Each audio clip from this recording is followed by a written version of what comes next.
За 300 по 3 по-малко време и пари. Нова електронна услуга в селата Чернолик, Златоклас и Поройно в община Дулово. Този филм е създаден по проект, финансиран от програма Глобални библиотеки България, по грантова схема за финансиране на иновативни проекти 2013. През 2009 година библиотеката при Народно читалище Неофит Рилски 1942 година изпълнява условията, получава одобрение и започва работа по програма Глобални библиотеки България. Читалището и екипът му активно се включват в обученията и дейностите по програмата. Веднага след старта на грантовата схема за финансиране на иновативни проекти през февруари 2013 година се разгръща партньорство от читалища в селата Чернолик, Златоклас и Поройно, обединени около идеята да изработят и внедрят нова електронна услуга за собствениците на земеделска земя. Изборът да се кандидатства в партньорство за проект от типа големи не е продиктуван от трикратно по-големия размер на гранта. Водещо в случая е доброто познаване на принципа на партньорство за постигане на проектните цели. Иновативен е подходът за въвеждане на нова електронна услуга, която да отговори на поредицата от въпроси: кой, кога, къде, какво, как и защо в подкрепа на земеделските производители и собствениците на земеделска земя. Екипът на проекта дава своите отговори, представени в проектна идея, развита в подаден, одобрен и финансиран по програмата проект. Той носи закачливото име за 300 по 3 по-малко време и пари. Нова електронна услуга в селата Чернолик, Златоклас и Поройно в община Дулово за собствениците на земеделска земя, наемодатели, арендодатели и ползватели на услуги на местен земеделски производител.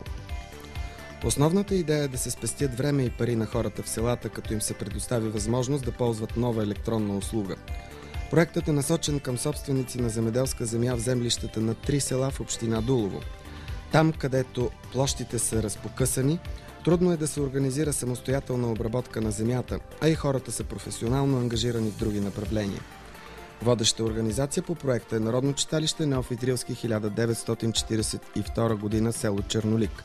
Негови партньори са читалищата в селата Златоклас и Поройно. Ключов партньор по проекта е земеделският производител Неджати Халим Мехмет от село Чернолик. Дейностите по проекта са свързани с организацията и предлагането на онлайн услуга за земеделски стопани в землищата на селата Чернолик, Златоклас и Поройно в община Дулово. Районът е традиционно земеделски. Повечето дребни собственици ползват услугите на земеделския производител партньор по проекта. Електронна услуга в Добруджа, на село. Това изобщо не звучи абсурдно, отдъхват авторите на проекта. За тях първите месеци обаче преминават в грижи, в непрекъснато търсене на положителен отговор на въпроса: ще се случи ли? Случва се. Нещо повече, новата услуга се приема с интерес, което обещава постигане на общата цел – да се внедри, разработи и популяризира нова електронна услуга за дребните собственици в селата Чернолик, Златоклас и Поройно от община Дулово, отдаващи под наем и аренда земеделската си земя и ползващи механизирани услуги за обработката й.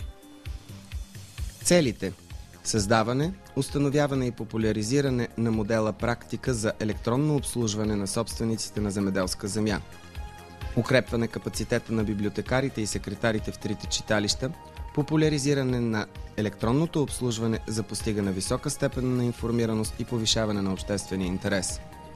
Резултатите: между 3 и 5 дни икономия на време за всеки ползвател на услугите, над 3000 лева икономия на транспортни разходи, 25% ръст в броя на ползвателите на услугите на земеделския производител, качествено нова форма на обслужване. Проектът за 300 по 3 по-малко време и пари е с продължителност 5 месеца. Бюджетът на проекта възлиза на 17 664 лева. По проект в трите офиса са закупени работна маса и посетителски столове. Обособени са кътове за прием на посетители и работа с ползватели на услугите. Читалищата в селата Чернолик, Златоклас и Поройно с нескрита гордост са обозначили офисите си с информационни табели. По проекта са отпечатани и се разпространяват 500 дипляни и 1000 флаера.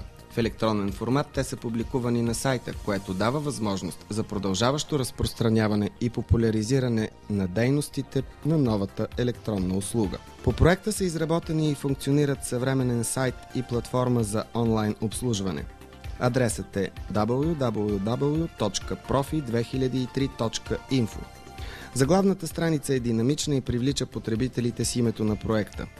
Новата по съдържание и форма електронна услуга е организирана в 5 сектора: детайлно представяне на 3 офиса, обща информация, новини, предлагани услуги и контакти с възможност за директно изпращане на електронно писмо от потребителите.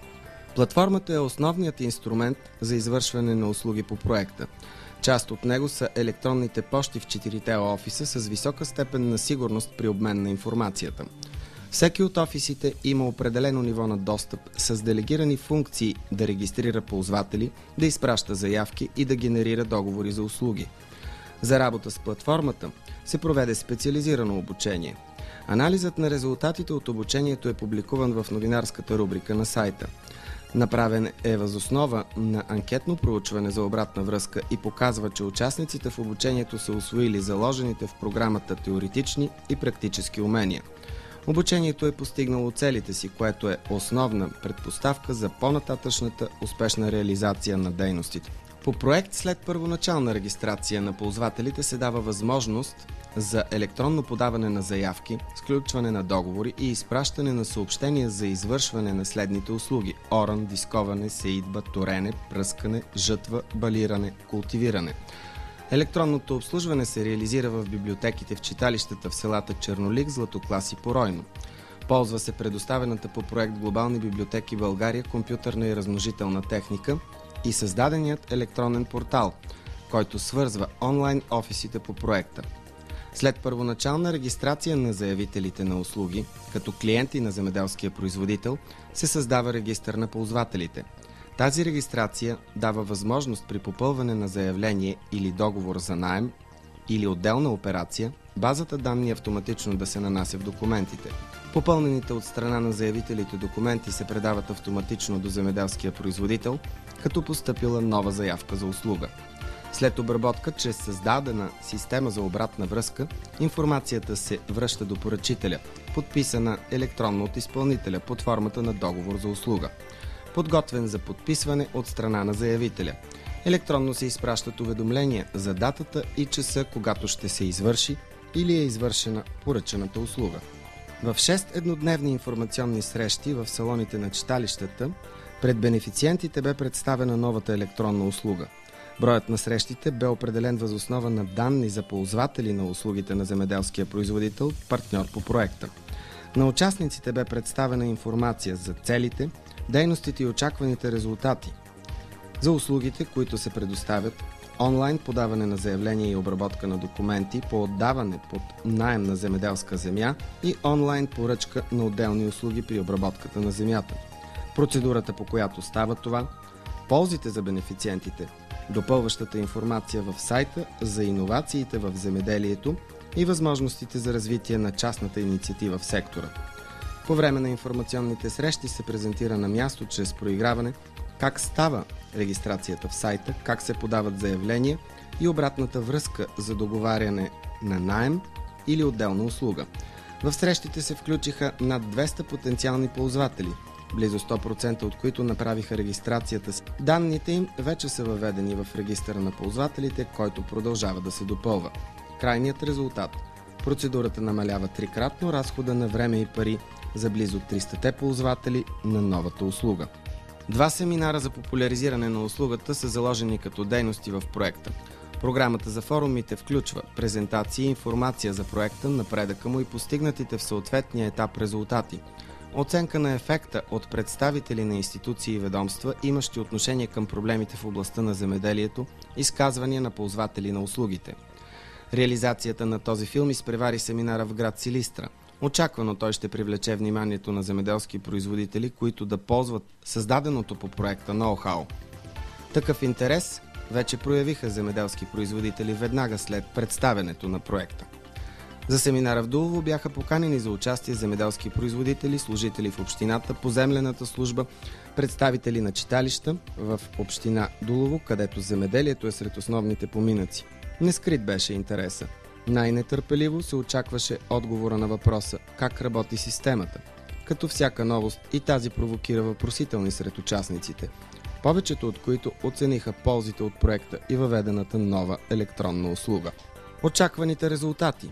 утвърждаване авторитета на читалищата и библиотеките като съвременни центрове за информираност и услуги сред местните общности, популяризиране на досегашния пакет дейности и услуги на обществените библиотеки и привличане на нови потребители, създадено партньорство в интерес на бъдещи съвместни дейности на водещата организация и участниците в коалицията.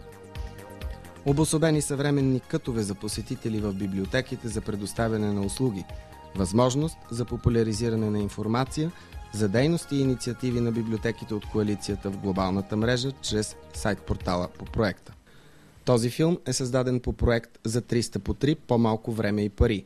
Нова електронна услуга в селата Чернолик, Златоклас и Поройно в община Дулово за собствениците на земеделска земя, наемодатели, арендодатели и ползватели на услуги на местен земеделски производител. Проектът е финансиран по програма Глобални библиотеки България по грантова схема за финансиране на иновативни проекти 2013.